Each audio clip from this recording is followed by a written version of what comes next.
California, Mr. Bond. Hello, everybody. Welcome back. Is this episode number 8, This is right? Double eight, O 08. episode 8. Yeah. This is like all the double O's that you don't see. There's like 008, 6. 008 is the one that is Bond is constantly being threatened with to Yeah, I report know. him on missions. Yeah, right. He must be good. He must. Yeah. So what's been going on? Well, I mean, obviously, there's a new Bond director, which everyone is talking about. Denis Villeneuve. There you go. Yay. We looked up the pronunciation. Yeah. So I don't want to go off on an hour-long podcast about that, but I'm very hopeful. He's a very accomplished director, Mhm. done some really respected films, so I can't ask for more. So I know some people, I will say this, some people expressed a little concern of the choice. Like, I don't know. granted, he's brilliant Yeah. and he knows how to handle really big Yeah. properties with confidence, Yeah. which is important, especially with Yeah. Bond. Yeah.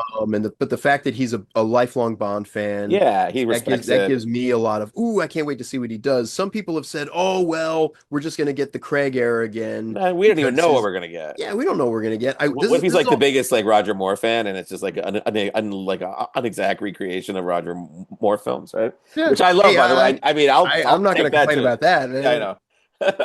But I will say this. My all-time favorite movie, top favorite movie is Blade Runner. Yeah. And when it was announced that Villeneuve was doing Blade Runner 2049, my gut reaction was no. Yeah. And I went to the theater to see it, not knowing anything about it because I didn't want to know anything about it. Yeah. And I wanted to see it mostly because, okay, Hampton Fancher is back. Mm-hmm. Harrison Ford is back. There's some great actors in this movie.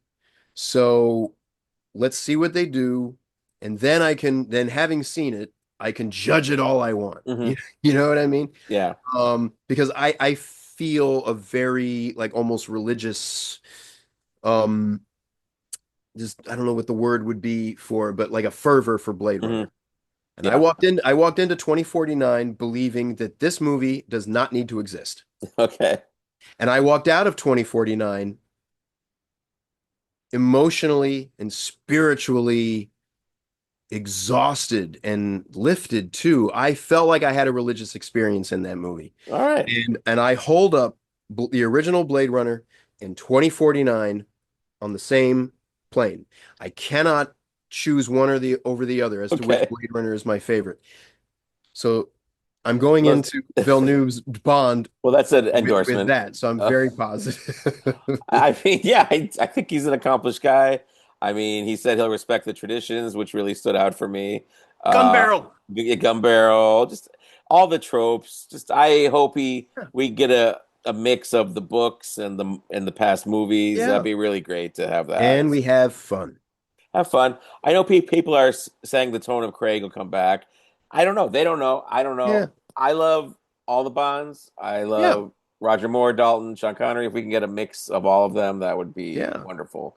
So that's the best way I think you can do a Bond film. So the great thing about James Bond movies is now we're going to have a 26th one.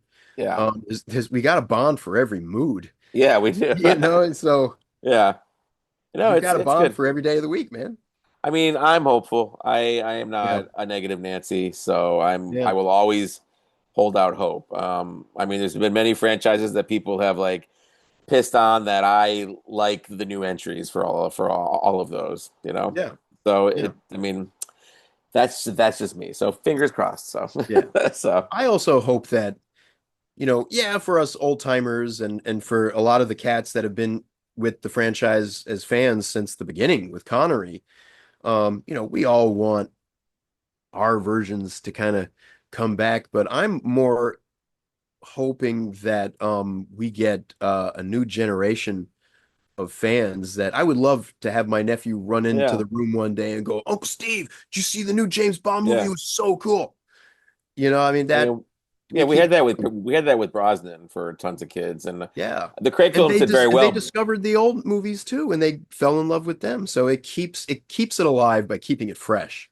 It's weird because Brosnan definitely got the kid audience, and Craig's films did really well. But I don't know if they really brought in like tons of kids, like because they're just too dark. I mean, and I'm not saying that in a Yeah. bad way. I love them, but I just Yeah, mean yeah. it didn't bring in like the hordes of new kids that Brosnan did. I feel, or what do you think? I mean that's just I never got that sense. yeah, Every time I saw a Craig movie in the theater, especially Skyfall, yeah, I remember I saw that in Brooklyn, and I was the youngest guy in the audience. yeah, yeah, You know? yeah.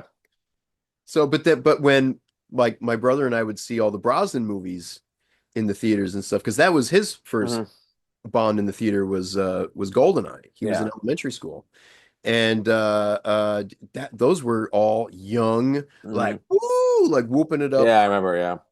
So there's Well, who knows? time We're will not in tell. charge. Nope, we're not, but we are in charge of this podcast. And Yes. pardon me, excuse me. Who is our illustrious guest, as I say? So Oh, yes. Neil Bulk, the yeah, producer of the James Bond reissue soundtracks from La La yeah, Land Records. very fun talk. Yeah. He's produced so many of the reissues that we all love. And Many he of you talked to guys us for a have very them. long time. Talked to us for a very long time. So you're going to hear tons of great stuff, little behind the scenes secrets. There are some never told before things, so it's going to be Yeah. fun. So If you've ever put on your La La Land CDs and wondered, how does this all come together? yeah. Neil's got some of the answers for you. Me or no, sorry. The other Neil, yeah. Yeah, yeah. Okay, okay. So We got yeah, two Neils for the this price of episode. one, yeah. So So yeah. or for the price of two. I don't know. So yeah, but no, but this is super fun. We really appreciate him talking to us, and he's Yeah.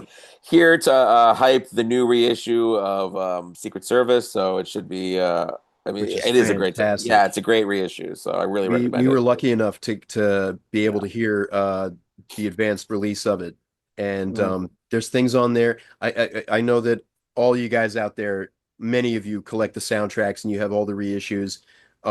If some of us are just completists, we have to have every version. If you're on the fence, oh no, I have the 2003 issue. Why do no? You need to get this Yeah. one. Yeah, it's good. This release is incredible. Yeah, yeah, it's the ultimate And version. So arguably Barry's finest James Bond score. so much so that they used it at the game And trailer yeah, too. Yeah, so game trailer, and they brought the themes back in No Time to Die. they did. Yep, Not yep. just we have all the time in the world, but also the main theme. Yeah, they did. They Yeah, brought it up in a little bit, so it's always exciting to hear. So yeah. Well, anyway, so shall we play it for him? yeah, Okay, you guys are in for a treat. there we go. Enjoy. Okay, Ciao.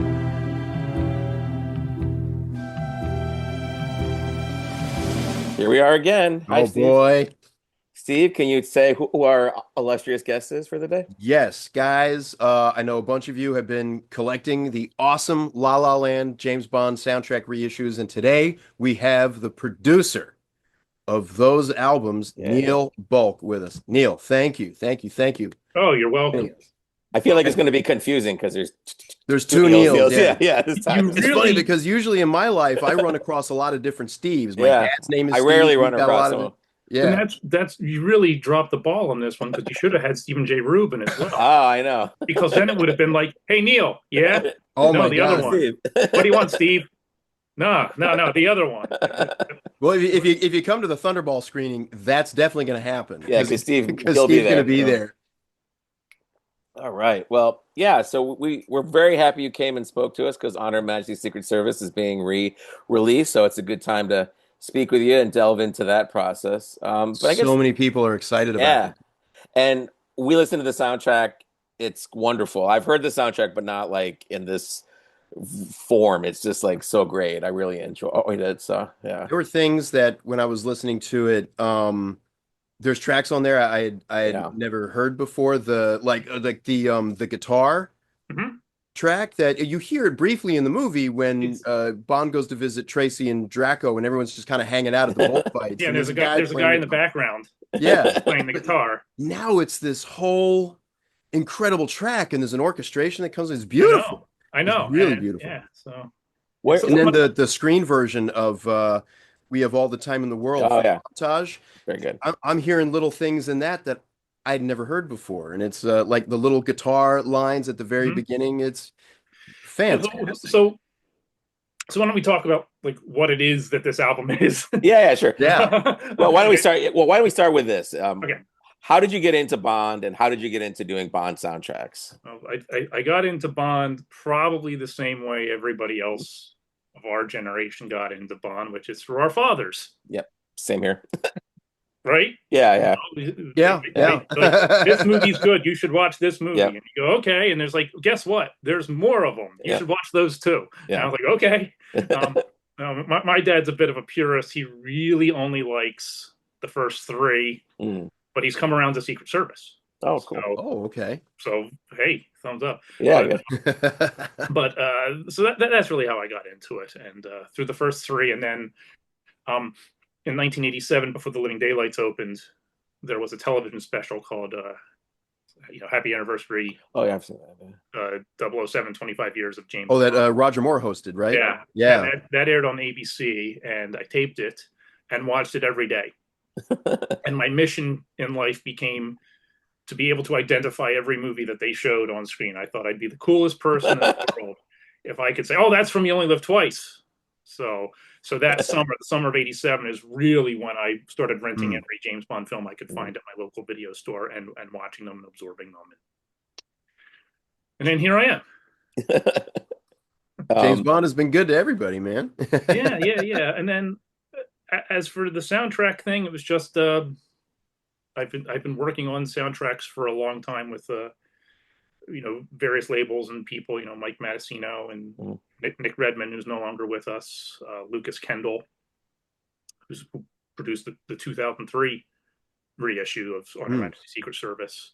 And I've been doing this for 15 years or so with various labels, La La Land Records, Entrada, Varese Saraband, Quartet Records, just Entrada. Did I say Entrada? If I didn't say I think you did, yeah. I've definitely said it now. So yeah. And so, look, I don't hide that I'm a James Bond fan. And it's like, I loved, I worked on Star Trek. I've worked on, I've helped out on some Superman stuff. And it's like, I'd love, done Batman. It was like, well, Bond is, pretty popular too, Yeah. And so eventually La La Land we were able to do Die Another Day in 2017. And got to work, with MGM. And, they had the people at Eon review it, and that, came out, and no one was expecting it. And, I think it was very popular. Yeah. As it should be. It's a terrific David Arnold score. And that was it. I was like, well, I've done the James Bond. Like, I can just scratch that one off the list and keep working on other things. And a few months later, they said, "Oh, we're going to do The World Is Not Enough now." And I went, "Oh, okay." So why not? Yeah. So did the same thing all over again. The same process, and came out and was very successful. And okay, great. Now we've got to do Tomorrow Never Dies, right? And then we did. And so I wound up doing Stargate with David Arnold for La La Land, cool. with MGM again as well. And then for a while there, nothing was going on, and I don't know why. I don't really concern myself with the business end of things. I'm more interested in the creative, producing end of things. Let them handle that. And we wound up doing Tomorrow Never Dies in 2022. It was a big surprise. It was like, oh, we're going to do this now. And I'm like, great, wonderful, because everybody, you put out Die Another Day, and they go, great, I want Tomorrow Never Dies. And you're like, I just put out Die Another Day. Like, please. It's like, oh, you put out Die Another Day and World Isn't Enough. Well, Tomorrow Never Dies has to be next. And I'm like, sure. I guess. Yeah. It's like when people go to concerts and they Makes a lot hear of sense. 25 songs, but they're mad because they didn't play the one song. Yeah. So in 2022, it was 2022, we got to issue a new Tomorrow Never Dies CD, which I was thrilled to get to work on that again. And I thought, well, great, wonderful, we've done it. Wonderful. And then MGM reached out to us. Oh, wow. A few months later and said, hey, Octopussy and Live and Let Die are having an anniversary this year. Would you be interested in putting out an album? And I was like I immediately texted MV Gerhardt at La La Land. I was like, are you seeing this? and a few expletives were dropped, and we got to do Live and Let Die and Octopussy. So we were like, classic. you know, Albert R. Broccoli, James Bond, Yeah, of course. Harry Saltzman, James Bond. I was like, holy smokes! Yeah. So that was great, and I got to work on I got to work on Live and Let Die like right away, and had to look for Octopussy stuff. But we found it all and made an album.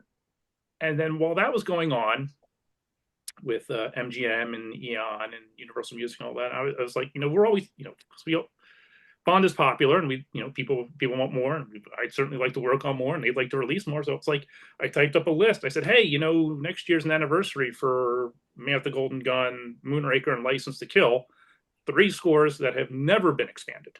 Mm-hmm. Yeah. Um, and thank you, by the way. Yeah, it's good. You're welcome. I've been wanting this one since I was 10 years old. Yeah, I don't think I can make a better album than that one. And if I That's can great. Myself, I love the Moonraker album. I love the Moonraker score. It's just everything about that just came together. So we pitched it. We said, hey, how about these 3? And I said, yeah, that's good. Can you do Goldfinger as well? Well, sure. It doesn't exist, but I'm sure we could do something. So that's how those 4 wound up happening. And it was like, oh, let's keep going. So now we're up to on Her Majesty's Secret Service, which just was announced and hopefully will be shipping soon. And so basically what we do on these albums are, with the exception of Goldfinger, because it doesn't exist, like there are no more scoring masters. Typically what I'll do is I'll get all the material that was recorded, the music that was recorded for the film, and I'll go through it, and I'll figure out the performances that are used in the movie, put it all in movie order, figure out the performances used on the record, because in some cases they are different. Like concert arrangements and stuff. Yeah, a different arrangement, different take, different opening, just there are reasons.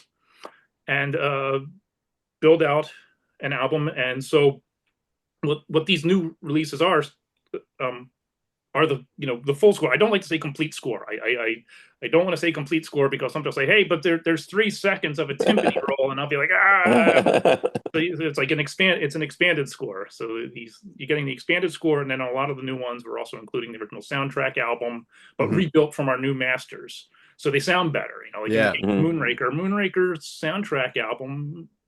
It always sounded muddy. Yeah, it was not a particularly good sounding album. So it was a disappointment for me as a huge fan of that score, because I started collecting soundtracks very early as a kid, and then when I found that one, I believe it was on CD, and I finally got a hold of it in high school. I remember being really bummed out. Like there was great stuff on it, but all of my favorite pieces from the movie were nowhere to be found. And then I started reading about all the brouhaha behind the scenes. Yeah, that was fun. and even the brouhaha, by the way, was the tapes are missing. And for many years, people thought, oh gosh, we can't ever get Moonraker because the tapes are missing. So until I actually look for something, I don't know if tapes are missing or not. I've had projects where there are tapes and they're terrible. Okay. Well, the tapes aren't missing; they're just no good. Let's find better tapes. But in the case of Moonraker, it was we got to go ahead to do the project, and I wrote to MGM. I said, hey, what do you have? And they're like, well, we did these transfers of these tapes. And I went, let's give those a listen. I'm like, well, it's all here and it's all terrific. Oh, wow. So, wow, that's good. Yeah.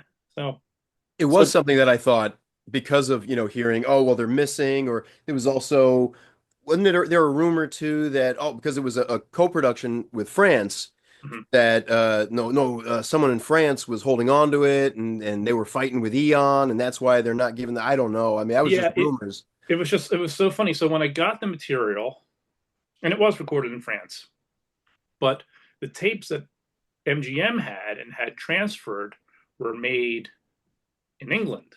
So these were dubs.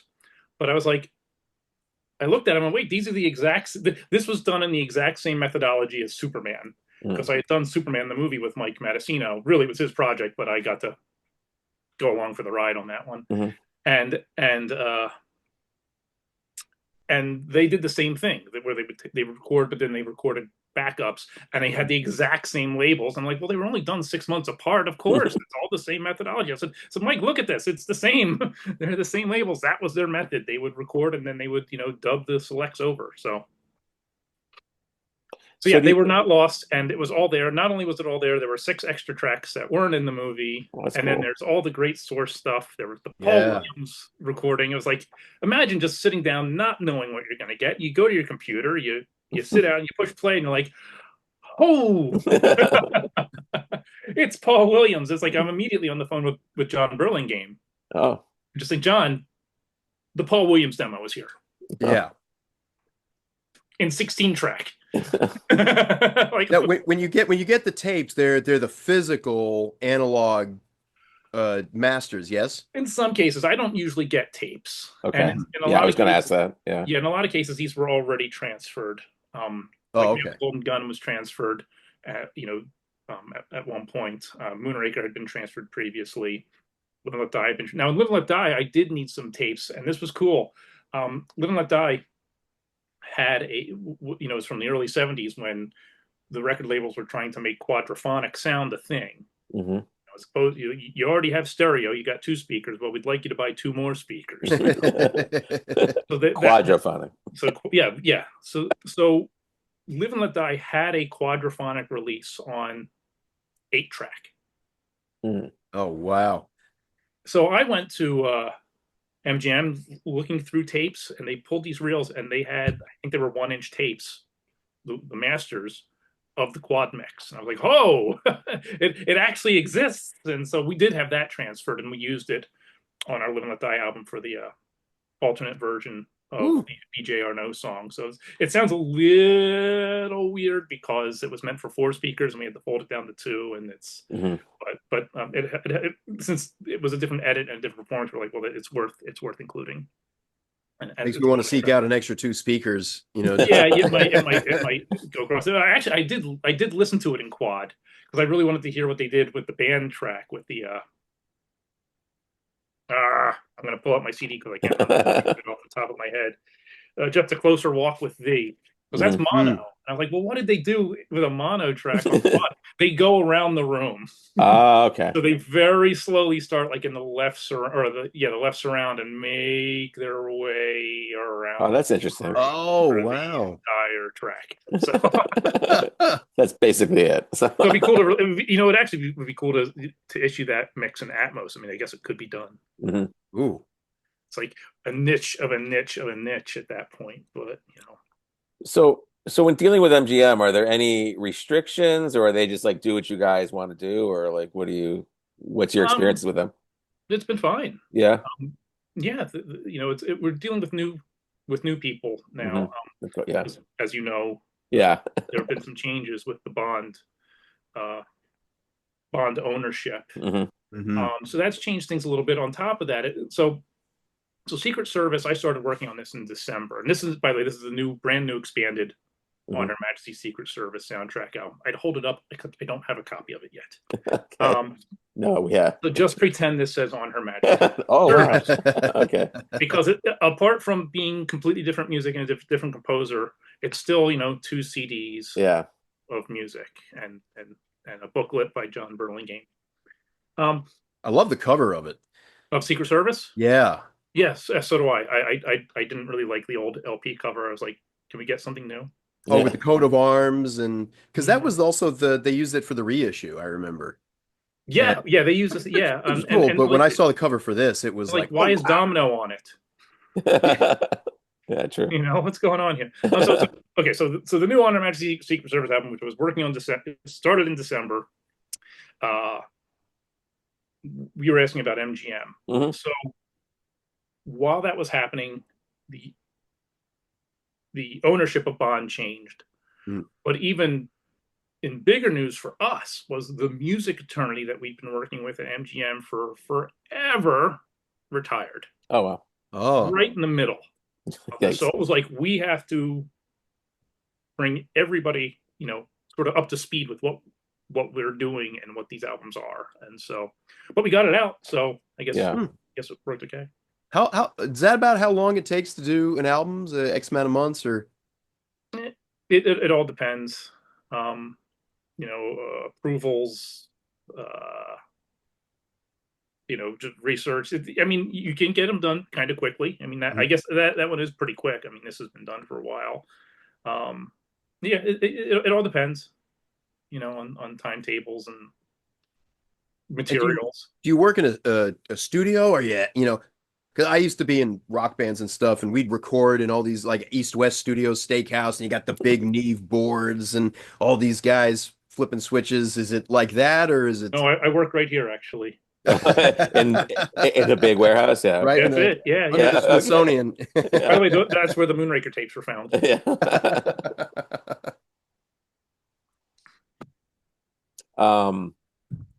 So was there something for this soundtrack that you weren't expecting, that you found, that you were like, wow, I can't believe that this hasn't been put out before? Yeah, and somebody, a friend of mine asked me, he's like, what's your favorite thing? And I was like, well, I'm a sort of like a details kind of guy and like a minutia kind of guy. Like what's the most insignificant, or not insignificant, but what's the least noticeable thing? Because I could say, well, we found a version of, We Have All the Time in the World by Louis Armstrong, meant for the film, that's never been heard before. That's on here. That's great. Yeah, sure. I didn't have to do anything for that. There it was. The thing that excites me the most, and it's like it is detailed, it's minutia, it's presenting the actual film version of the main title. So again, and I'm going to write about this elsewhere, but I'll give you guys the exclusive. Yay! Hey, look at that. So when we alluded to this earlier, when a soundtrack album is made, different decisions are made, because it's no longer for a picture. It's for a discrete listening experience at home, and there are legitimate reasons for using a different take, shortening something for an LP side or for listenability. Any of those things, they're all valid reasons. And I knew that the ending of On Her Majesty's Secret Service, the vamping, da da da, da, and it just repeats. I knew that was shortened on the album. So I was like, well, we're definitely going to present the full recording on here. That's not an issue. So that's what I discovered while working on this, was the very, very opening of the cue. Bam, bam, bam, bam, bam. That whole opening. Right. And then it repeats. On the soundtrack album is a different performance than what's heard in the film. Wow. And I was like, wait, why is the movie matching this part but not this part? What's going on here? So then I had all the tapes and I had all the takes, so I could go back and went, oh, they edited there was no indication that the album had been edited. You heard 1M5 take 8 and the whole cue played straight through. And you went, okay, take 8. But when you went back to the tapes, I discovered that take 8 doesn't have an opening. But it has a middle. And I went, that's interesting. But take 10, but then on they physically cut the tapes. Wow, okay. The first generation master tapes were physically cut to make the soundtrack album. So when I went to take 10, I heard, 1M5, take 10, bam, bam, bam, bam, bam, and then it would go, ba, da, da. I was like, wait, why is it coming to the ending? Why did they record that? That doesn't make any sense. Yeah. And I went, oh, wait a minute. Aha! Take 10 plays completely in the film. The album uses take 10 only for, the main section. The beginning and ending are take 8. And it's a shortened version of take 8. I don't think anybody ever knew that. I didn't. No, I had no idea. You didn't know. If you listen to the 5-1 track on the movie, it uses the album takes. It goes take 8 to take 10. I'm like, it's supposed to be take 10 all the way through. So that's the stuff that, excites me. So when you listen to the main title on disc 1 of On Her Majesty's Secret Service, you're hearing the actual film, what was intended for the film. And then we, have the album edit on disc 2 as well. So you get it all. So. Do you hear outtakes of people talking or things that aren't, like, when you get the masters? Is there stuff that... There is, and there was one that was super, super, super cool. and I wish I'd found a way to include it on the album, but I didn't. But I'll give you an exclusive. I'll tell you exactly what it is. Okay. So in Gumbold's safe, Hmm. there is an extended pause in the middle of it where there's the music, musicians aren't playing and they're just sitting there watching the screen, and then they're going to continue. Mm. And you hear on the track somebody say, "Ready when you are, JB," Oh, that's which was awesome. the name of one of his albums. Oh, okay. Oh, really? Yeah. Okay. Already. Oh, wow. That's I was cool. like, oh, I wish I had included that somewhere, but Yeah, I guess that'd be hard to slip in somehow. so, Just Yeah. if I had, sometimes you can have like a record, we'll have a recording slate, we'll have an engineer call out a slate and we can fudge some stuff in there. But Mm. but I didn't do it. There's no engineer slate on here, I'm afraid. Oh. But yeah, so yeah, Ready When You Are, JB. That was really cool. Um, you know, you could hear Louis Armstrong hacking up Oh, between yeah. takes. Oh, Oh, yeah. So, I think that was his last recording, I think, yeah. ever. I think. I That's don't know. It yeah. might be. It's not the last song he recorded because Oh, immediately after the 15 takes of "We Have All the Time in the World," he goes into another song, "Pretty Little Missy," right oh, on the okay. same tapes. So, Oh, really? Okay. Wow. Oh, yeah. was that for the movie? No, Original? no, it was a different recording, Oh, okay. but it was done at the same sessions. Oh, Yeah. see that's interesting. I never knew that. For It, years, I'd always been because people would talk about that song and Armstrong and say, and he was the last thing he ever did, and that's why it's so poignant. yeah, yeah. I don't know. And then the other thing is that I've seen a few cases where it says that he did it in two takes, Hmm. and not really. Okay. It's the record version and what's heard in the film is take 15, Okay. and the version that was meant for the film, that was take 10. Hmm. Um, now maybe somebody got confused and meant to say they did two versions. I don't know, or two completed takes. I don't know, but yeah, he did it. It took 15 takes to get it down, and well, The track that wasn't used in the movie, the one that you put on the soundtrack that had never been heard before, his performance. mm-hmm. That I remember I was listening to it with headphones. It sounds like he's in the room Oh really? Oh when cool. he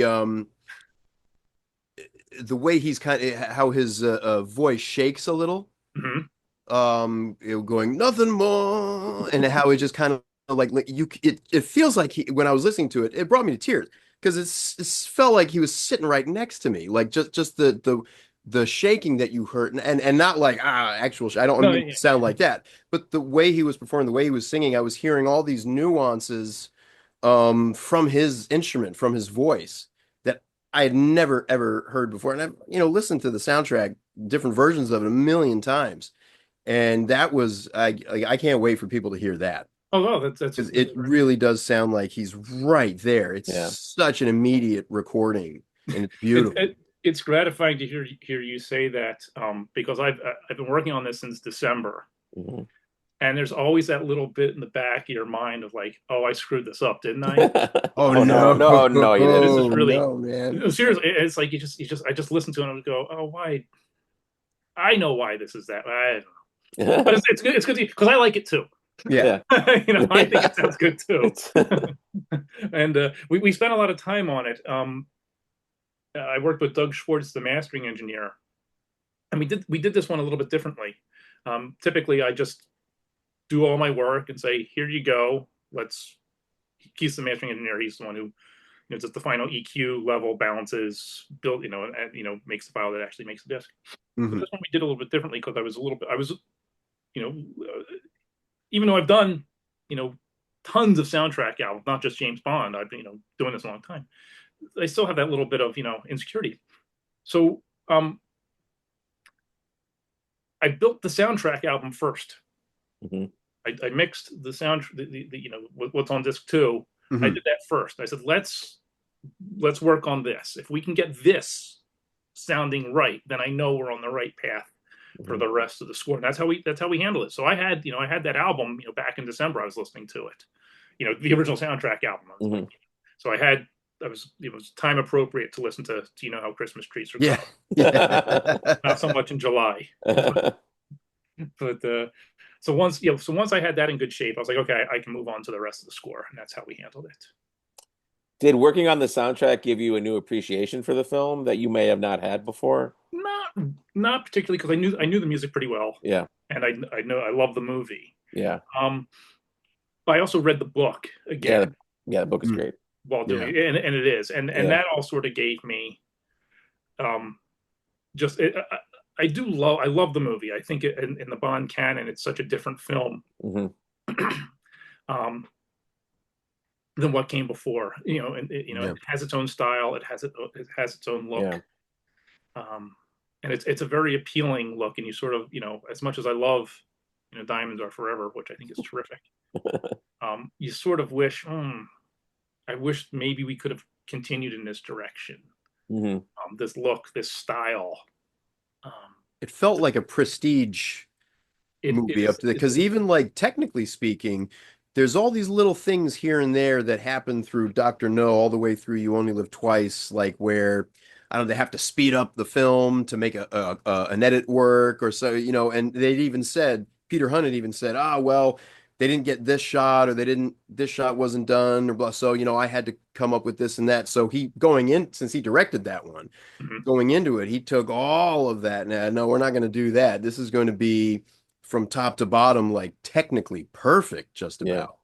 I mean, it's even just like there's a moment that I get weepy every time I see it when M says to Miss Moneypenny, "What would I do without you?"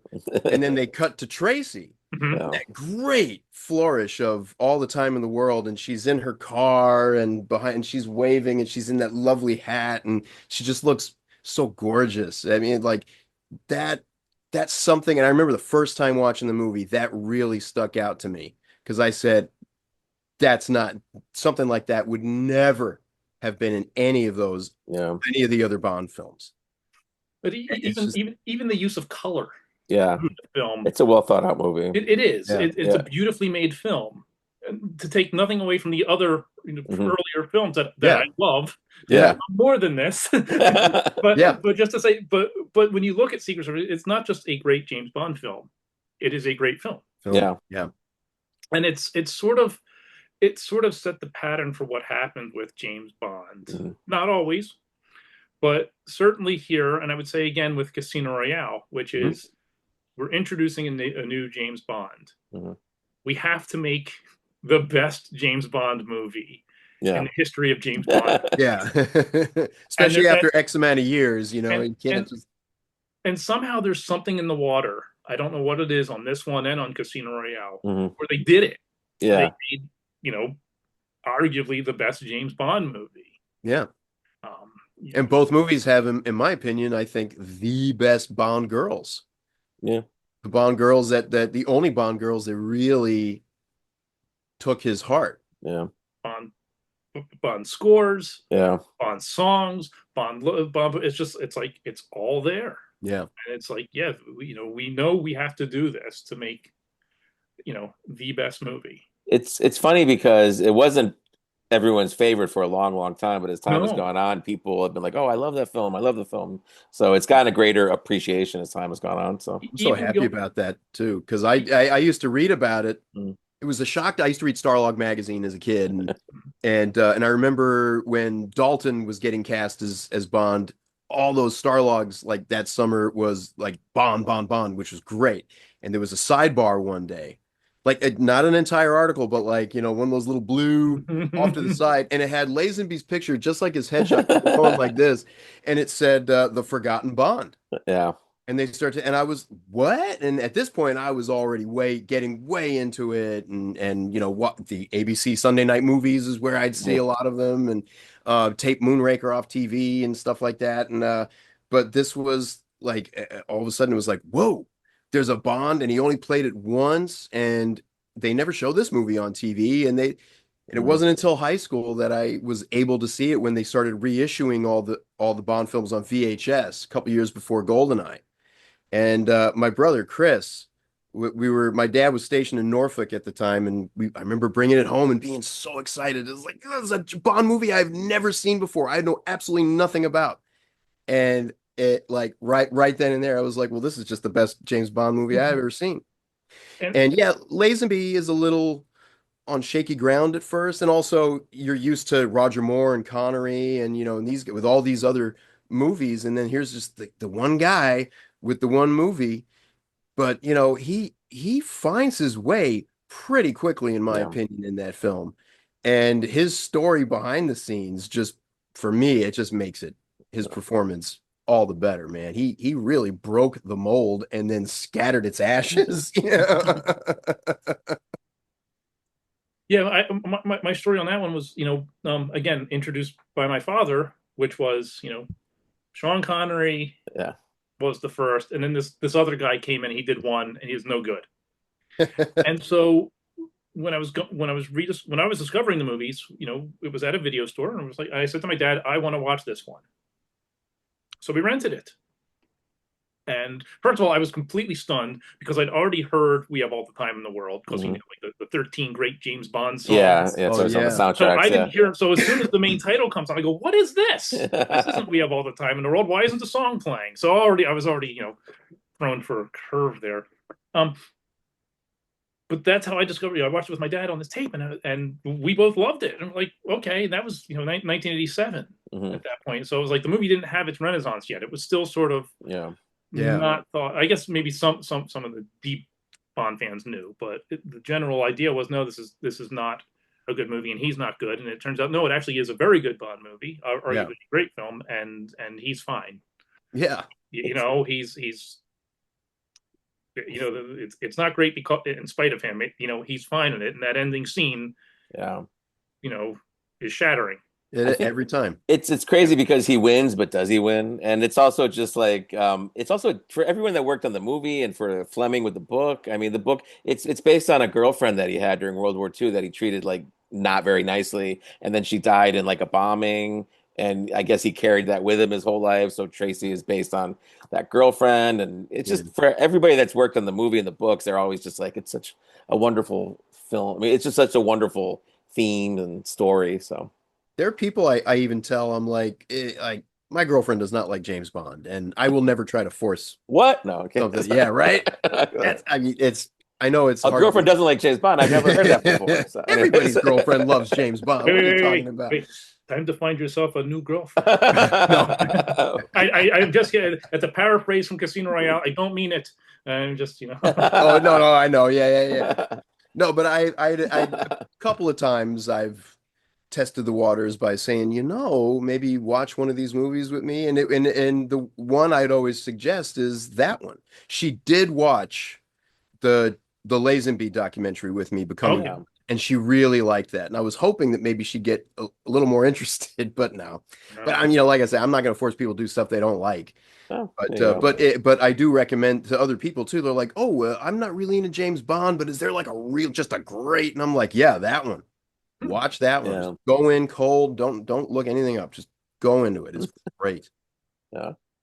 Um, do you have do you have I don't know if this falls into not stuff you're working on, but do you have a wish list of soundtracks that you wouldn't mind stepping into? Can you answer that, or do you want to answer I it? mean, well, I mean, it's all. If I say something, it will be taken out of Okay, context. I don't want to. Okay, well, I don't want to get you in. Yeah, I don't want to get you into that. So, but yeah, Oh Yeah, my yeah, gosh, he didn't say a thing. That must mean yeah. he's working on it. yeah, yeah. Oh, I can't win.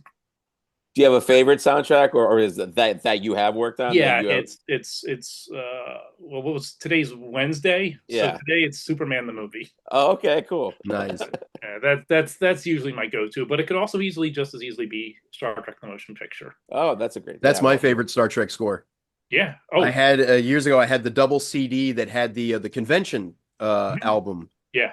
on the second disc, which was great, man. I love the little thing between not to get off on Bond, but just the I mean, little thing yeah. between Shatner and Roddenberry, where he's pretending to be Kirk and kicks him off the bridge. And Did you get the 3 CDs from La La Land or not yet. It's on my wish list. Okay.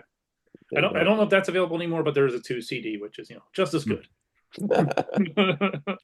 I try to get. I remember when I started getting into the Bond reissues, the Die Another Day soundtrack was kind of the holy grail for me because it was already out of print.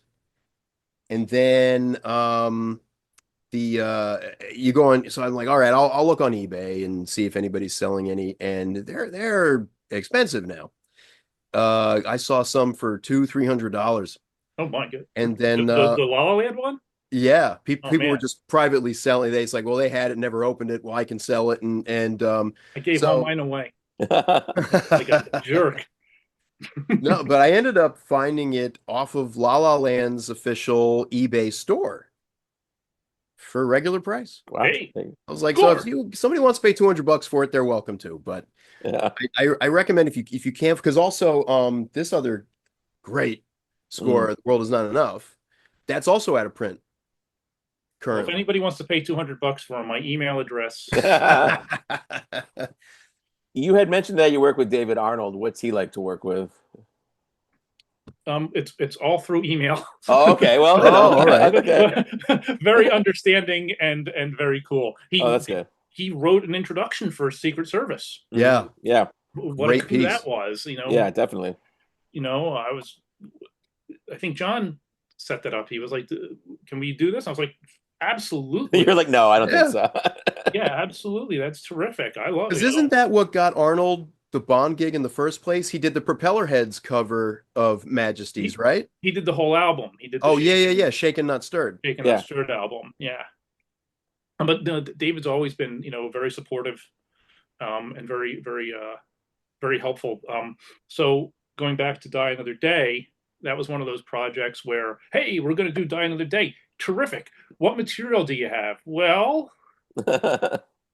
not much, it turns out. Like the studio didn't have much on it, or much that was usable.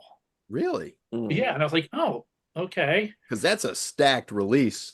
And it's a recent movie.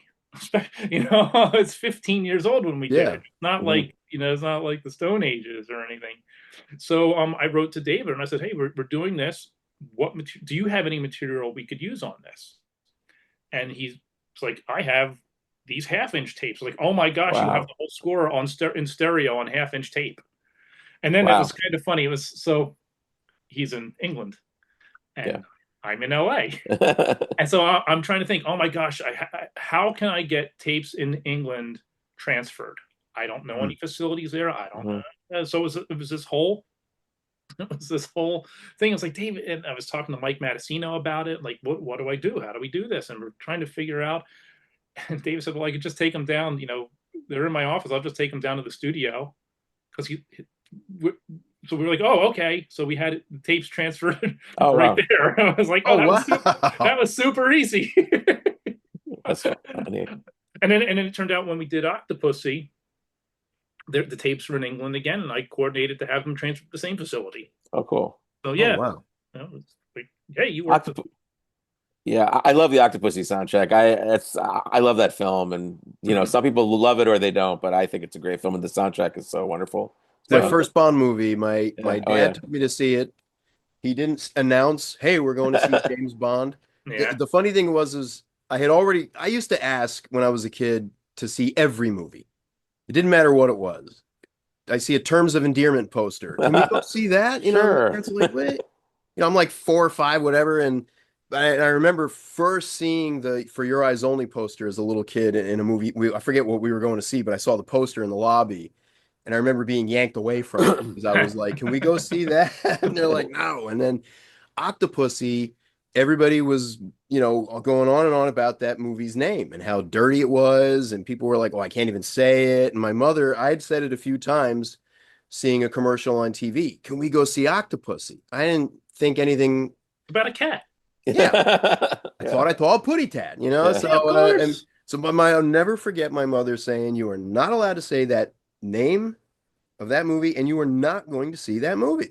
And she was adamant about that. And then my dad used to take me to like matinees on like Saturdays and stuff, and I'd see Star Wars when they would put it back in the theater all the time, and we used to go see Superman or Superman 2 a lot. And basically, and I didn't realize it, but at the time my dad was really sitting me in front of a screen for a couple hours so that he could take a nap. Because every time the movie was over, my dad would be like, I know, right? I know. He should have taken you to Terms of Endearment. Yeah. What a nap. But I'll never That's forget. A good nap and he denies this to this day. My dad's like, that never happened, man. This never happened because we went to the movies, and all of a sudden it's James Bond. He didn't say we're going to see this and that, and I was like, whoa.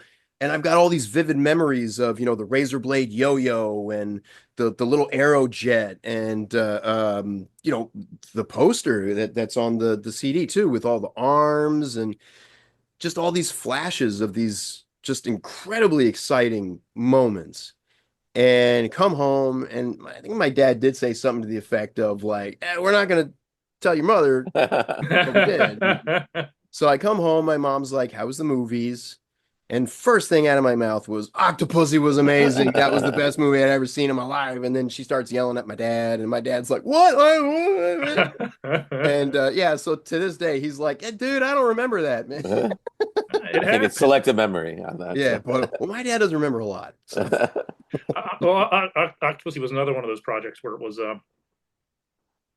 we got the green light to do it. It was great. It's like, great, what do you have? And like, well, turns out not much. It's like, oh, so yeah, so I kept telling John Burlingame while I was working on it, I said, I've got the movie all cut up and ready to go.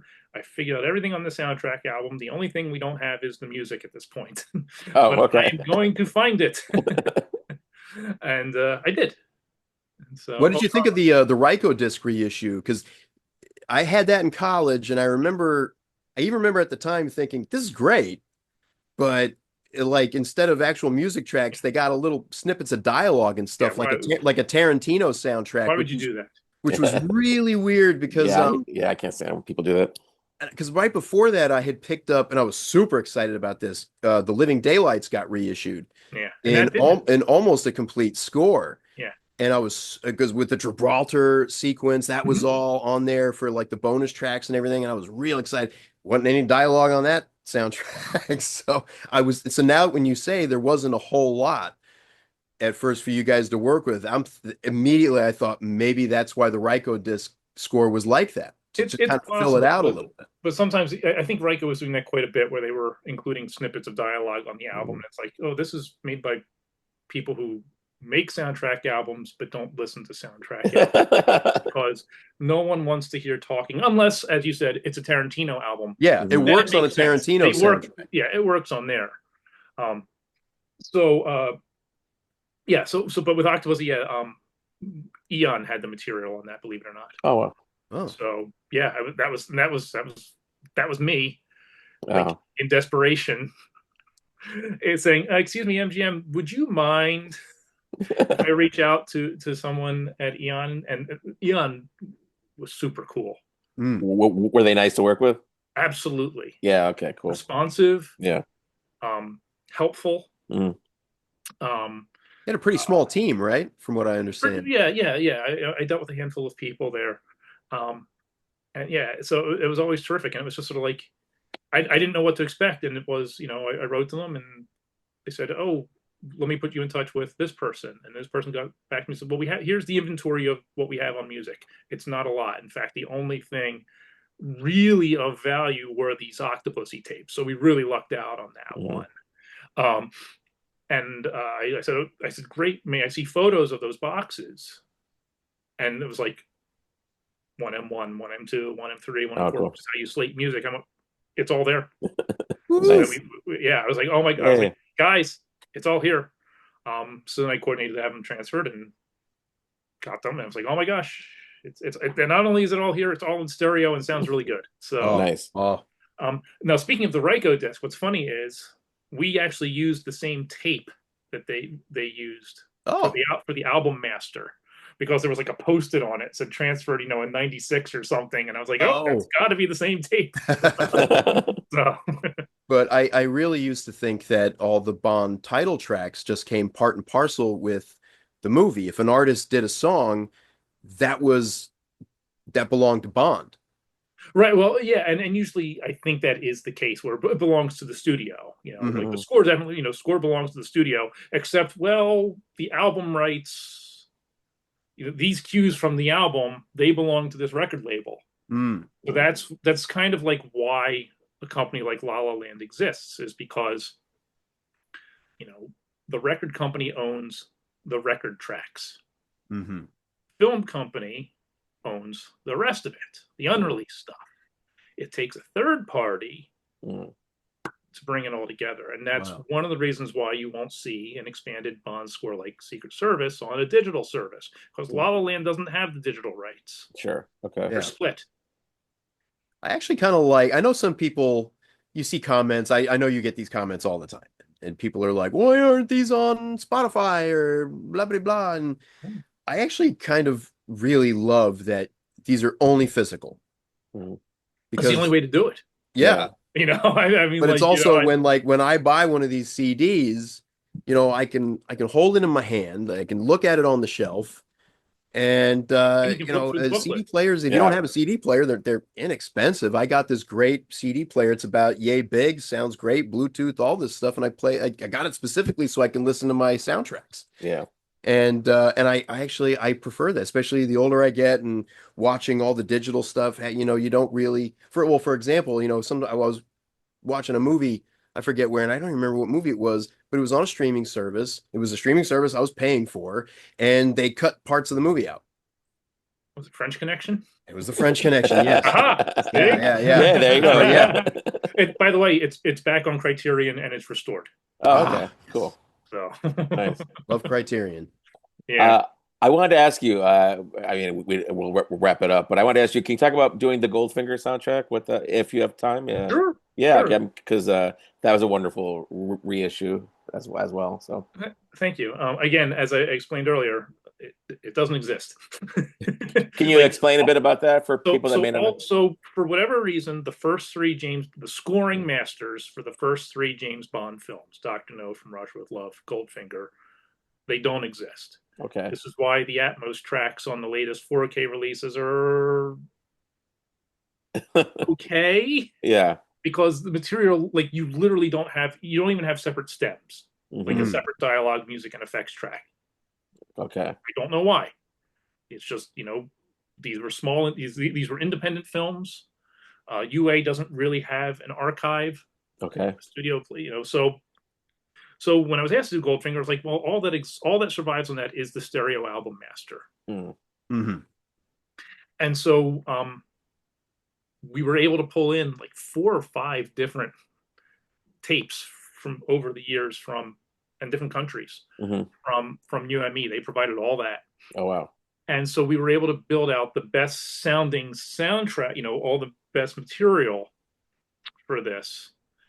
And I really struggled with it because I'm like, well, we have this precedent of presenting expanded scores. And not only do we have a precedent for that, we present film order followed by album order. I was like, how do I do that on Goldfinger? Like, do I present it twice? Yeah.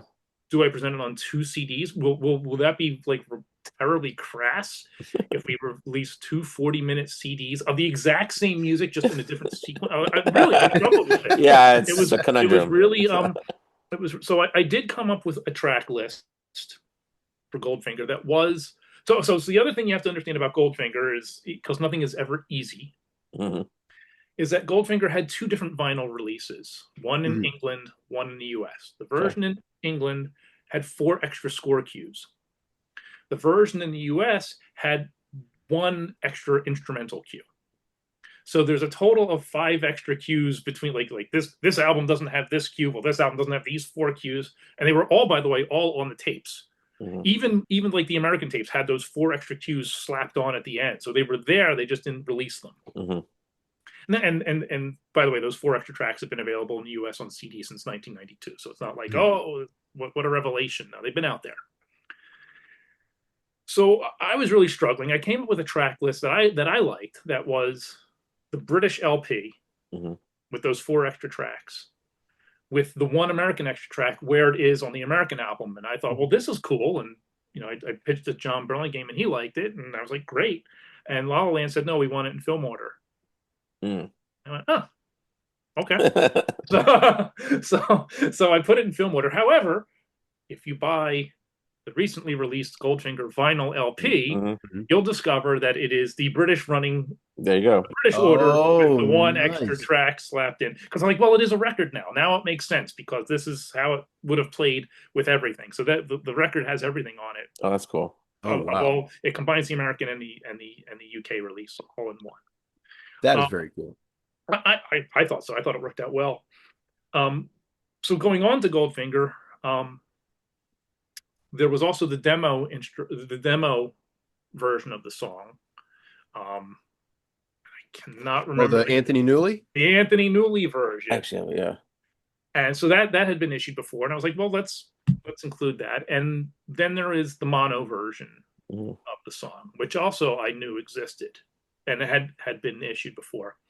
What I didn't expect was, so we did our deep dive looking for material, and nothing turned up, except for one DA88 tape, which is digital tape. And I took a look at it. I said, I don't know what this is. It says it's from 1/4 inch. Let's just transfer it. And I came home, and I was on vacation, and I came home, and all the transfers came in. So I immediately got back to work because I was like, well, I mean, it's James Bond. Yeah. You know, it's like literally I came back from vacation. Here's Goldfinger, Man with the Golden Gun, and License to Kill. Nice. I was like, well, okay.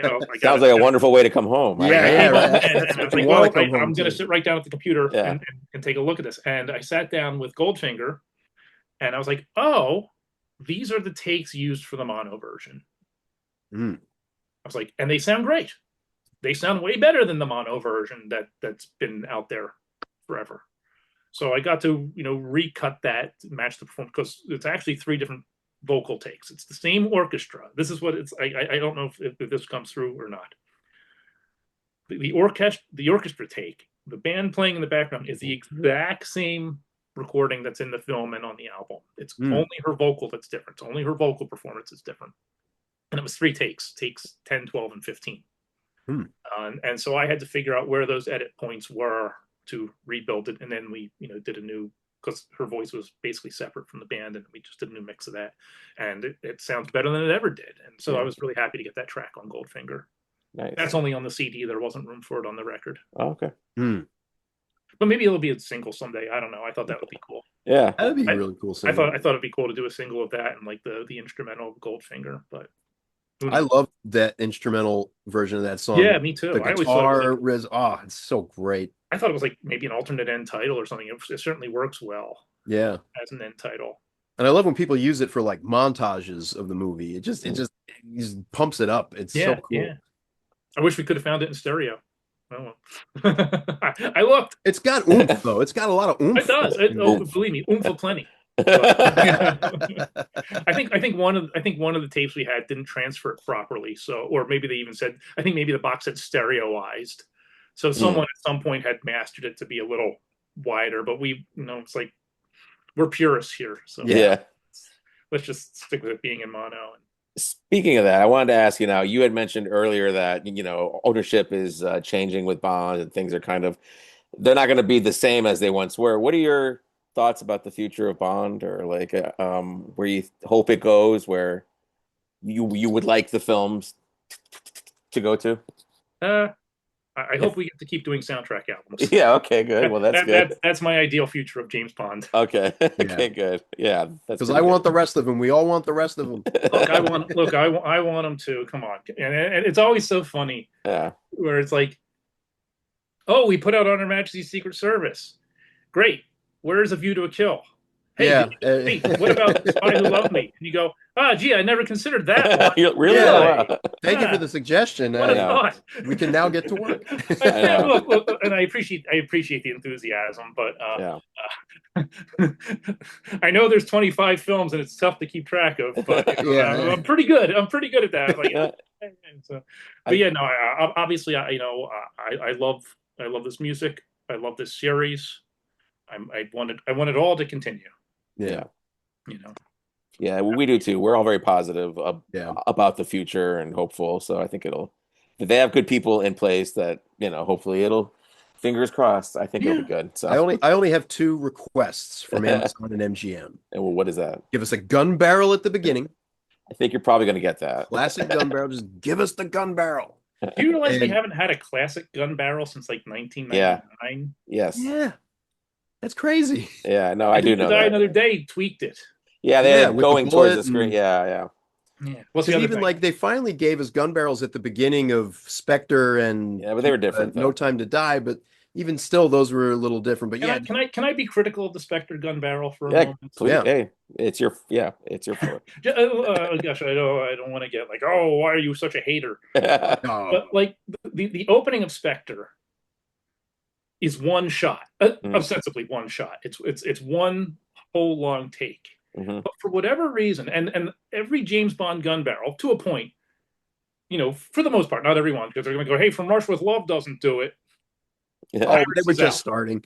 So like you get the gun barrel, he fires, it does its bouncing around, and then it irises out into the opening shot of the movie. And I'm like, why wasn't the gun barrel part of the opening uncut take? Because what happens in Spectre is you have the gun barrel, and then you have some text on screen about how the dead aren't dead, and then the movie starts. I'm like, wait, I know. Yeah.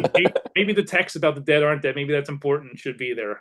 I don't know. I think it would have been even cooler if the gun barrel irised out into the opening shot. So the gun barrel is part of this unbroken shot. Yeah, that'd have been incredible. Sorry, no. Actually, in For Your Eyes Only, the gun barrel doesn't iris; it just pops. Goes, and that's always jarring to me.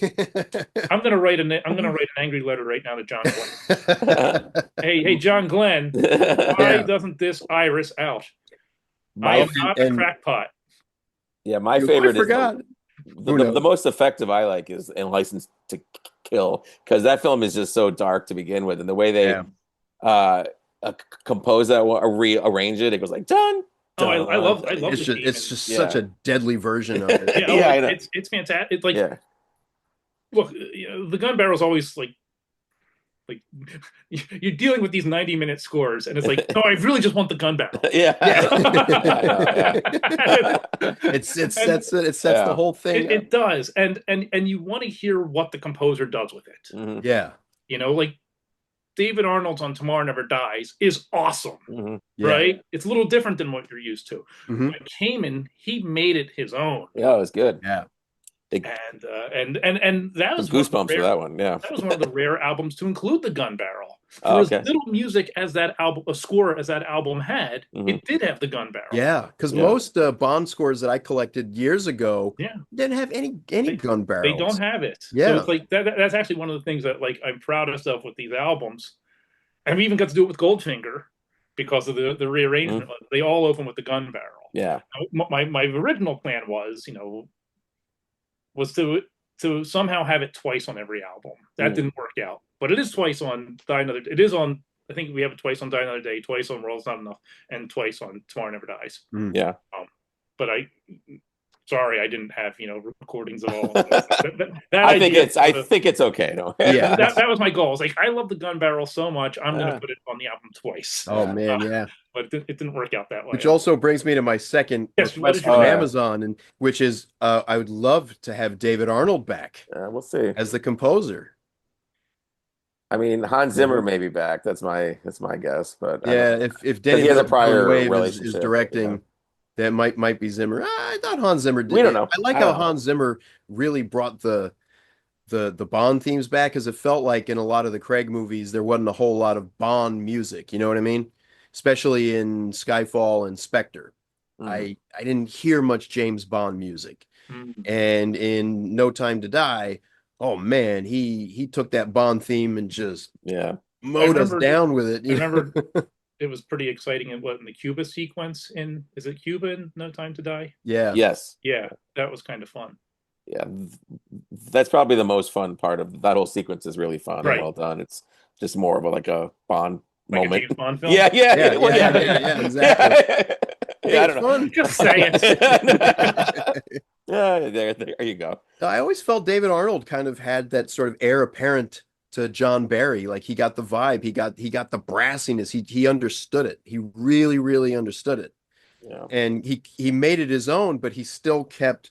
I don't know. It was that sort of thing you can't put your finger on that Barry had. Whenever he did a Bond score, and Arnold had that. I guess for most people, my introduction to David Arnold was Stargate. I saw Stargate opening night. I'd seen the poster, and I'm like, well, who's this guy? That was the first. I bought that soundtrack because and then you watch the opening title. You don't even get past the opening title. Just go, oh, this music's amazing. Yeah. And then you got Independence Day, and you're like, fantastic. Yeah. What? And then I gotta tell you, I was so psyched when I found out he was scoring Tomorrow Never Dies. I was like, Yeah. perfect, perfect, perfect, perfect. And I remember getting that album before seeing the movie, hearing White Knight, and just repeating it over and over again. I may have even just repeated the Gun Barrel over and over again, just be like, yeah, that's it. That's what we've been missing. So I think he came back for the reality show, right? That they did for Prime. He did. Yeah, I think they he came. wrote the theme for that. Yeah, Yeah, they had him come back for that. But they mostly just reused cues from the movies. Oh, I never watched it. Did they? Is that what they did? I think so. Yeah, I only watched the first one. I didn't. My girlfriend actually watched the entire thing with me because that was the day I was prepping for my colonoscopy. Oh, so I needed a distraction. So I needed a distraction, and that was a great distraction. So we were up all night watching. We just binged the entire show. She got into it. I know a lot of people didn't like it, but I think for me, because it really distracted me from sounds like it, that whole thing. It was enjoyable, and I did get a kick out of how they mostly used a lot of stuff from Casino Royale, like Aston Martinegro and Vesper and stuff like dinner suits and things like that. But they also, like when they went to Rio and they had a challenge in the cable car, they used all the great Bond music from Moonraker. Oh, that's cool. Oh, no kidding. Which was fantastic. Huh. Was it stuff on the album, like the original soundtrack album? It was, if I remember correctly, it was definitely Bond Arrives in Rio with the okay, so that's something that's on the album. Yeah. Typically that's what they do is they'll grab something that was on the old album and it's like, yeah. Interesting. So when I passed a kidney stone. Let's just talk surgery now. Surgery and Bond. That was and I couldn't sleep. I turned on the computer and that was the day they were announcing No Time to Die. Do you remember when they were like in the Bahamas? Oh, I remember. Oh, yeah. I was like, I can't sleep. That's funny. Well, I don't want to keep you because you've given us so much info, and this has just been wonderful. We really appreciate you. And we can honestly, we can ask you questions about this all day. I'm here. Do you have any other questions? Okay. All right. Most definitely. Like, you want to talk about Secret Service some more? Or we may have to come back. Yeah, because we just love talking about this stuff, and it's just I mean, we don't really know how it's always put together, so it's great to have you on. So thank you so much. Happy to chat. Yeah, okay, man. Thank you. Thank you again, and go buy the album. Yeah, don't wait. You can buy it now. I don't have it, but I got my License to Kill here. Can you see that? Yes. Yes. Got my Moonraker. Yeah, you can promote them right now. Yeah. There you go. Look at this. Oh, wait, what you want? Man with the Golden Gun? Yeah, just show them. Oh, yes. Look at that. Nice. You know what I really like about Man with the Golden Gun? We were really struggling to, design these packages. It's like, how do we do it? And I was like, can we have some like swirlies on the back to make it look like the Fun House? Oh, yeah. Well, yeah. And we did that. Oh, you want Goldfinger? Look, we got your Goldfinger right here. We got your Bond album. You want Octopussy here? What do you want? You got it all. Here. You want my digital code for the James Bond movies? There you go. There you go. Oh, well, let's say when is the record out? When does it get? Secret Service? When will Secret Service be out? Well, Secret Service you can pre-order it now. Yeah. It should be in this month. Okay, cool. It's all been delivered. It's all finished. Okay, nice. It's really just up to the manufacturing at this point. Great. Yeah. So very soon you can go to the website now and you can hear samples. I picked the samples. Okay. So I sort of was like, again, if you want to hear the film version opening of the main title, well, guess what? It's a sample right now. You can listen to it. You could hear it. And also there are some previously unreleased cues, material that's not on the 2003 album. Cool. You can actually hear right now on the La La Land site in one of the samples. So all fans should go right now. So there you go.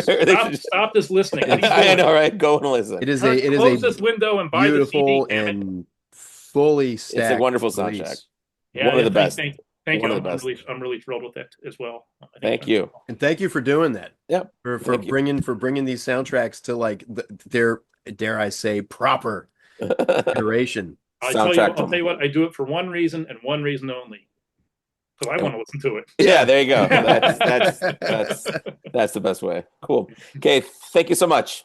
Thank you, Neil. Okay. Take care. Bye. Thank you. Cheers.